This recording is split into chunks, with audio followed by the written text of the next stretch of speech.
Hey guys, today we're going to be talking about Loki episode 2. Make sure you leave some comments about what you thought about the episode and don't forget to like and subscribe. Thank you. So as far as Loki goes, what did you think? Hi, Martini Mama.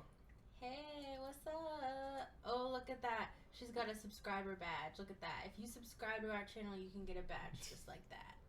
Hey. As far as the episode goes, I liked it. I think my thoughts, we got a lot. But we also didn't get that much. Okay, where do you want to start? Okay, well, just a brief overview. It starts, the TVA Minutemen are chasing down the Loki variant that they have been. As the Renaissance Fair scene? Yes, so then they're at a Renaissance Fair in Oshkosh, Wisconsin. And it does not go well for them. No surprise.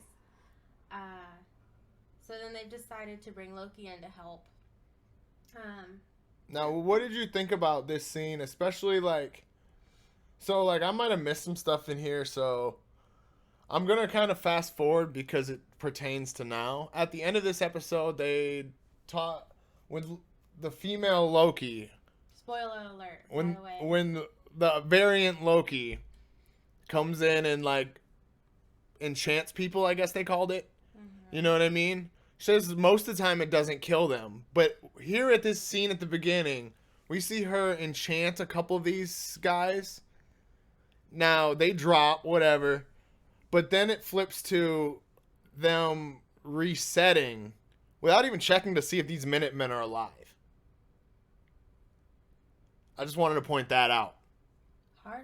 Because I felt that in this scene at the end when they were talking about it. It dawned on me, nobody even checked for a pulse on these guys. They just kind of deuced them out of existence. Yeah, no, since they're from the TVA, that world, whatever, do they, when the timeline ends, do they, bounce back to their previous selves living at the TVA, or are they done? I would say they're done. Yikes. So from there, where do we go?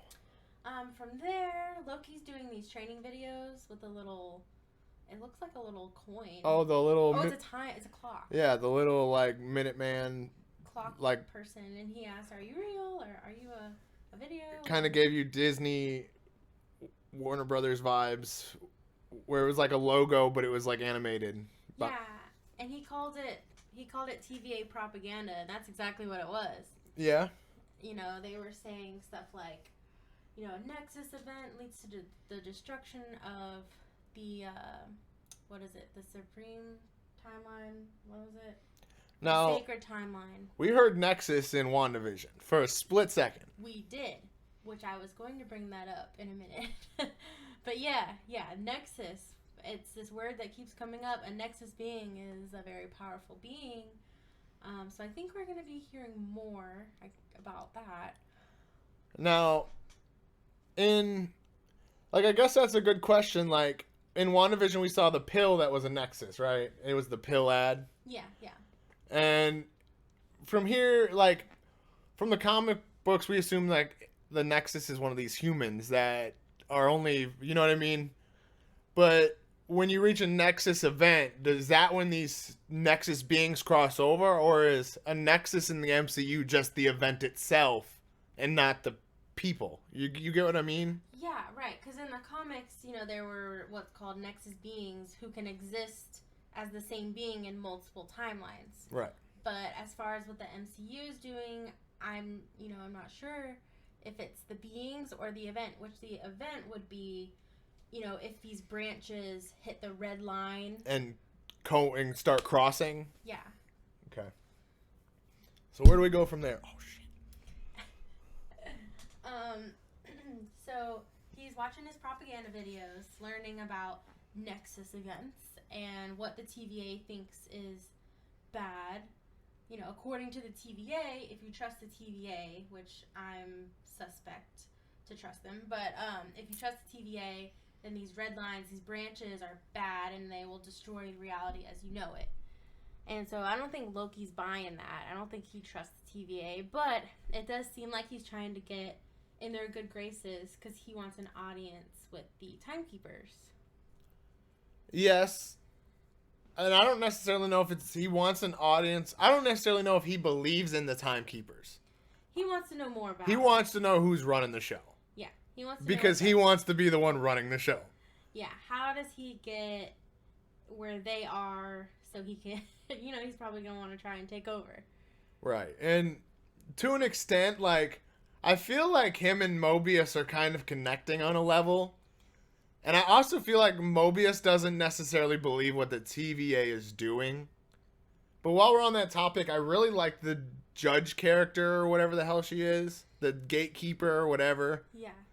I feel like she did great job. At least, I don't know, it's some jobs you have, you're kind of friends with your boss. And that they portrayed that well. Like, they were friends, but they still, like, we got a job to do. You know what I mean? Yeah. She still kept the trophies from all of his missions, so she's, showing her authority in that aspect, and she is kind of like the gatekeeper between the associates and corporate TVA, if you will.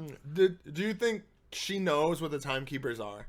I don't know. I would think she'd have some way of communicating with them, but whether or not she's met them in person, who's to say? I don't know.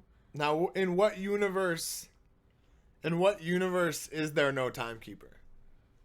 And she's running it. I don't know. I mean, I honestly don't believe that. It's a possibility. But it crossed my mind. It seems like a lot for one person. And if she is running it, why would she just let Loki run around? Why wouldn't she just disintegrate him? True. I mean, you can't necessarily do that. Yeah, I don't know. That's not how life works. But they had an interesting conversation. The pen, she hands Mobius a pen to sign a document, and the pen reads Franklin D. Roosevelt High School. Which we questioned what that meant. Yeah. If anyone has any idea, or if anyone knows or has a theory, please let us in on it. And one of the questions was, is that a drop for Miss Marvel? Maybe some sort of variation causes Miss Marvel. Maybe. I looked it up. It's not Spider-Man's high school, because that was my first thought. I looked up Miss Marvel's either, and it's not hers, but we haven't seen her MCU high school, so it could be a switch up. That's true. Yeah, so there's lots of thoughts, but let us know yours, because we're still unsure about that. Let's see. Freezing in here. So let's talk about when Mobius and Loki and their team go back to the Renaissance Fair to try and recover the team that went at the beginning of the episode. I really liked... It was almost like a kid seeing what they could get away with. Mm-hmm. That's how I felt about Loki. Like, he's testing the waters, seeing how close they'll let it get to the timeline before they pull back, seeing what they know and what they don't know, stuff like that. You know what I mean? That, and like pushing his limits with Mobius, seeing how far he can go until Mobius calls him out and says, I don't trust you that much. Right. But I liked what he was saying. What is it that he said? Where there are wolf's ears, wolf's teeth are near. Mm-hmm. You mentioned something yesterday about... I played Assassin's Creed Valhalla, and that was definitely in there. Yeah. Yeah. So I don't know if that's an actual saying or if that's just common enough that they decided to use it. But to me, it seems like that's kind of a Norse saying because of the connection that they pulled. So do you think that will have something to do with Thor, maybe? Maybe. And that's another thing... I don't know if we've got to this part yet in the show, but let's talk about, let's move to the next, where are we at? Are we still at the Loki talking part, or where are we at? Because I got to wait for a specific part to make my point here, so where are we at? Well, the mission doesn't go well, and they have to go back to Okay, so we're still at the beginning. So yeah, the mission kind of goes awry, and the mission the mission was never going to succeed. No. No. Variant Loki straight up deuced out of there before there was ever a chance for the TVA to catch. Yeah, for sure. So it is what it is. Like at that point in time, the variant Loki had picked up the Minuteman's tablet, was able to do the doors and stuff like that. Yeah, she was out of there. Our Loki was just kind of testing the waters out. So that mission fails. They go back to the TVA, and Mobius puts Loki on desk duty. Basically, he gives him a whole bunch of files and said, "Here, go through these. Tell me if you find anything interesting." Right. Look over these. Everybody's looked over them. Nobody sees anything. Maybe a fresh pair of eyes will help. And this is where you kind of get that cool Loki scene where he thinks about his past again. He goes over the paperwork for Ragnarok, and it kind of... He tears up. He tears up. He goes over the list of deaths. 9,000, something like that. Like I want to say it was 9,300, something weird. But it said like total planetary annihilation. Right, and total civilization annihilation or something like that. That was wild. So that hurts Loki's soul, but it also kind of makes something click for him. Mm-hmm. Now I don't remember when exactly the little speech happens where they talk about gods. You know what I'm talking about? Because we talked, I made you pause and talk about it. Yeah, we went on a huge tangent about gods and religion and whatnot, but that's another story. Right, and this is where I feel like they're leaning heavy into the new Thor movie. Like, everything's building to something. We get the Multiverse of Madness stuff coming up. We know that's coming. But there was a part in there that, I don't know if it was Mobius or Loki, was talking about how pretty much gods feel like they're above themselves and they have nothing to fear. And that's kind of where you get the villain of Love and Thunder coming in. Zeus. No, was it? Oh, it's the God Killer. Gore the God Killer. And I felt like they were setting that up so hard. Like, this is about... It almost feels like I said last week, we are above mortal men at this point in time in the MCU. Yeah. Way above an Avengers level threat, that's for sure. Right, like, we're talking gods being murdered. You know what I mean? And that also kind of... There was also another setup for maybe the Eternals in here with Order and Chaos. Yeah, oh yeah. They did mention Order and Chaos, which are... You can't, like... beings. Right, like they're talking about... Mobius and Loki are talking about, well, what happens when the timeline has been completed. And he said it's nothing but order. Order, no chaos until the timeline ends, and then we sit here singing Kumbaya, hold hands, roasting marshmallows, whatever the fuck he's talking about. Right. But chaos is, what, a celestial? Order and chaos are, I think, celestials. Right, so... How do you get rid of a celestial? If I remember right, they're brothers, and you can't have one without the other. So, like, you can't have that order without the chaos. Right, because, yeah, it's like light and dark. You know, how do you know if something is light if you don't have dark? So. And that also made me wonder if celestials are behind the TVA. Like, maybe order and chaos are behind the TVA, or maybe one or the other and they're not getting along. Maybe. You know what I mean? Maybe order's trying to write chaos off. Possible. I don't know. So we're... Yeah, that's an interesting theory. I don't know. What do you got? Where else we go from here? I don't know if this holds any meaning, but Loki said, those you underestimate will devour you, and it made me think of Galactus. Yeah, there you go. I didn't even think about that. Because he's the devourer of worlds. Yeah. So I mean, just a thought, you know, not necessarily saying I think we'll see him, but maybe in the future. That's a good call. And then also, so you have, after they leave the Renaissance Fair or whatever, you have them coming back to the TVA, and Mobius and Loki have this cool little scene where Mobius essentially tells Loki he's scared. Like, he's a scared little boy. Mm-hmm. You know what I mean? So, like, I feel like Loki's getting a real dose of reality this entire season. He's never really, and he keeps, referring to himself as the superior variant. And we know maybe he's not because the TVA was able to catch him like that. But they have not been able to catch this other Loki variant.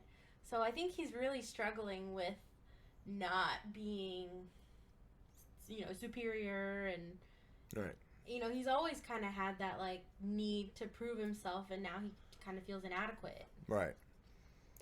All right. And then from there, we went over the Loki researching scene. Yes, so he discovers, or he has a theory that the variant that they're chasing is hiding in apocalypses in time.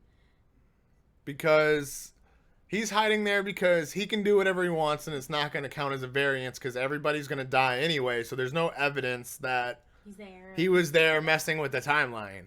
Yep. Because the timeline closes itself essentially. Right. Yeah. So they test this theory. They go to Pompeii. Which was a really cool scene. That was really Loki being fun. It was. He goes to Pompeii. He lets like a cart of goats loose. Right. He says it doesn't even matter. He's starting to like kind of piss off the villagers, and he goes, "This volcano is gonna explode." And then they go, "Oh, this dude's freaking crazy." Yeah, he's nuts. Like, we're all gonna die anyways, and then they do. Right on cue. He proves his point. The variant could easily be hiding out in apocalypses, and no one would ever know because everyone dies within minutes. Okay, then they go back to the TVA. They do their research, and figure out that the apocalypse is in Alabama in like 2055 or something. 2050. Okay, and so they try to pull the TVA together to go capture the variant. At Rock's Cart. At Rock's Cart, which is ROXX. kind of like a Roxxon play. Yeah. Which wasn't that in Louisiana? I'm not no, isn't Roxxon in New York with Spider-Man? Yeah, maybe so. I don't know, I thought, wasn't, that TV show they did, and it was set in Louisiana. What TV show did they do? They canceled it. Right.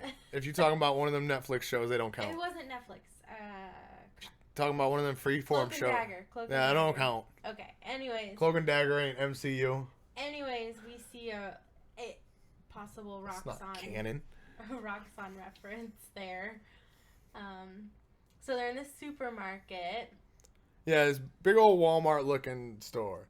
So after arguing with the TVA to finally get them to go and do this mission, and only because Mobius kind of talks his boss into it, like he's got this gut feeling that the variant is there. Mm-hmm. So they go, but little does Mobius know he's not in charge of the mission. The female Minute Man is, or Minute Woman, whatever her name is. I don't know if she has a name. I don't know if they've given her a name or she's just like Boss Minute Woman. I'm not sure. Yeah. But she's the boss badass chick. Yeah. So she ends up splitting and taking Loki with her to kind of build trust. And Mobius flat out tells Loki, I don't trust you. That's why I want you with me. It's because I don't trust you solo. Right. So it ends up they getting split anyway. Mobius and whoever he's with, the rest of the squad, go out and do their thing. And in the meantime, they're kind of treating these victims like crap. like straight garbage. Like, and Mobius calls one of his guys on it, and he's like, "These people are scared." It was very Katrina-esque. It was. It really was. It was very the military show up and blame the victims for a flood that they can't control. Yeah, the people were scared. They're asking, do you have a helicopter, a way to get people out? There's women and children, you can take. And they're like, no. And then they're kind of being dicks to Right. him. And Mobius is kind of like, hey, like, these people are scared. And the person goes, well, they're all going to die. They should be scared. Yeah, but they shouldn't be scared of us. Exactly. Right. And that... So that also kind of shows how Mobius kind of questions what the TVA is all about. Right. Like, deep down, he knows what they're doing isn't always correct. Yes. And then from there, we flip back to Loki, and this is where things kind of start getting weird with people getting enchanted. Mm-hmm. So, like, the female Minute Woman walks up to somebody and gets touched, and the enchantment goes from the person to her. So she's now enchanted with the variant Loki. Right. So from there, not really, just kind of like a long conversation about motives and why we're doing what we're doing. And They banter. variant Loki isn't giving a lot away. It's more stall tactics. Yes. They're kind of bantering back and forth to see what the other one really feels. Yeah. Like she mentions, oh, you expect me to join you to come take over the TVA? And she's like, no, I got bigger plans than that. Right. Like, they're both feeling each other out and trying to figure out, okay, well, what is he in it for? Like, she kind of gets the vibe from talking to Loki that Loki's plan is to take over the TVA. Which, to an extent, I think is true, but to another extent, I feel like he's trying to prove himself to this at this point. I think he's just kind of winging it. Trying to get ahead where he can. Yeah, trying to survive. Mm-hmm. Yeah, Because but he knows his life is over as far as this sacred timeline, 616. His life is over. He's really just kind of like, get me the hell out of here. true. But from there, we get them going back and forth, and we start seeing the charges set everywhere, the reset charges. Yes, that she's been stealing From stealing from the Minutemen on these missions gone wrong or whatever. Yep. So we see them scattered throughout the store. And they're still bantering back and forth, and She turns into a couple more people. right, and you start to get this mild fight scene, and Loki really, he's not a fighter, so it's more dodged up, duck, dip, dive, dodge. Yeah, and the dude he's fighting is like this big burly man. Right, it's a tank. Yeah. So it's kind of like a stall tactic until Loki has a chance to. Until variant Loki has a chance to do what she's setting up to do. Yes. Because she is caught off by surprise when they show up, but she isn't necessarily unready. Yeah. Her plan's gonna happen no matter what. Right, like, she's ready to run this plan, whether you're here or not. She doesn't want you to be here. She may not be ready to go now, but fuck it, let's go. Yep. So, the Minutemen are all running towards them. And she does her big reveal, right? I mean, the Minutemen aren't even running towards them yet. Here's where you kind of get the big reveal that there's the female Loki. And before we go any further here, I'm not necessarily sure this is Loki and not Enchantress. Yeah. She just kind of screams Enchantress to me. She really does. She's, she's got the blonde hair. Now, I'm wondering if their aura reading isn't just reading the power set. Yes, her and Loki do have a very similar power set, but in a previous scene, Loki, he gets super butthurt that they mislabel his powers. Yes, and he goes into this big spiel, and they don't necessarily take it seriously. They're like, yeah, dude, that's like the same thing. But They're not.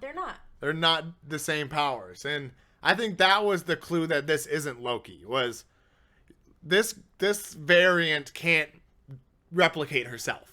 Yes, that's correct. She has to take on the form of someone else. Mm-hmm. She enchants them. Enchantress.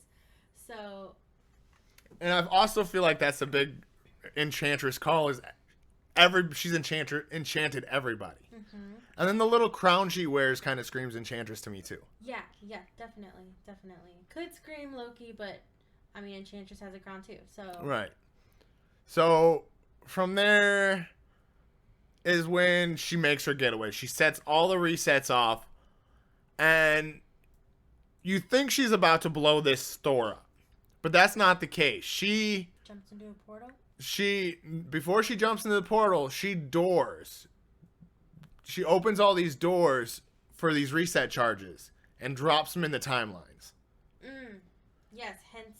Okay, yes, that makes sense. And this is kind of where we get the multiverse of madness. Is I feel like these charges, they're going to, over the next 4 episodes, stop as many as they can, but something's going to go out of hand. Yes, basically she opens up all kinds of branches in the timeline that are just going awry. You know, how are the Minutemen gonna get to them all and close them all? And it's gonna be madness. Right.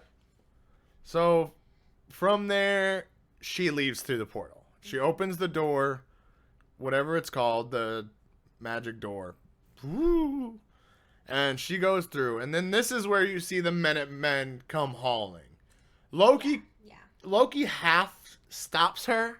Like, he questions it. He questions whether or not he should stop her. He doesn't, like, reach for her or anything. But you see it on his face that he's thinking about it. Well, let's kind of see where this is going, maybe. Right. Yeah. And then the Minutemen come sprinting at him. And the way things look is like he dropped the other Minuteman. Yeah. It totally looks like he's guilty. The scene, it looks bad. It looks like this Minutewoman that got Enchantress and fell. I don't know, it almost feels like they're coming after Loki because he didn't sit right by her side. Yeah.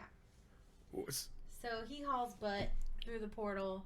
And then we kind of cut. Yeah, that's it. We get Mobius looking disappointed to end the episode. Yeah. So, I mean, of course, it looks like he's guilty. So, I mean, why stay and try to explain yourself to people that already don't trust you? He's going on this new adventure with Enchantress / Lady Loki, and we don't know where they went. Yeah. So that's pretty much it for this week. You got anything you think's about to happen? I don't know. I really, honestly did not expect them to give us her reveal this episode. I really kind of thought that was the end reveal. I think if you're gonna build this character, you have to reveal early. Yeah, no, I'm super glad they did. I just wasn't expecting it. And I will say it did show at the end, like all the chaos that ensued, all the branches that she. I feel like that was a lot of the issue with the Power Broker is you didn't see any of the Power Broker. You know what I mean? Like, yeah, you just kind of call her the Power Broker, but I want to this faceless. Right, I want to see Power Broker shit. You know what I mean? Yeah. So yeah, really glad that they showed us who she is. Not necessarily like what her name is, but we got to see her, and yeah. Yeah, I feel like you're building up Enchantress before Love and Thunder, maybe. Maybe. Now, so.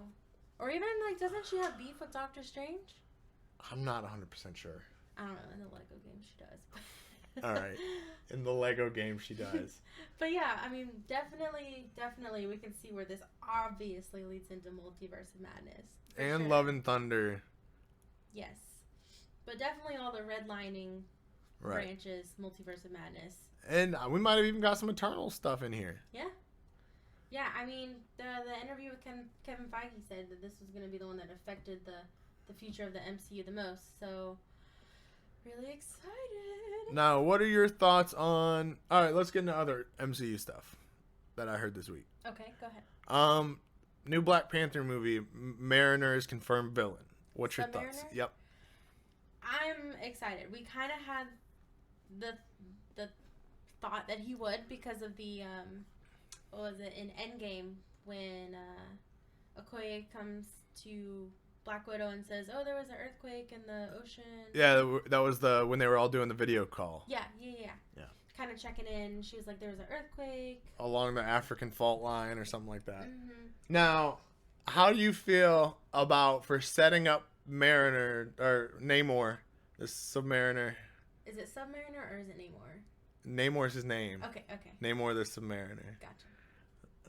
All right, and how do you feel about them setting him up as, like, first 5 minutes he assassinates T'Challa?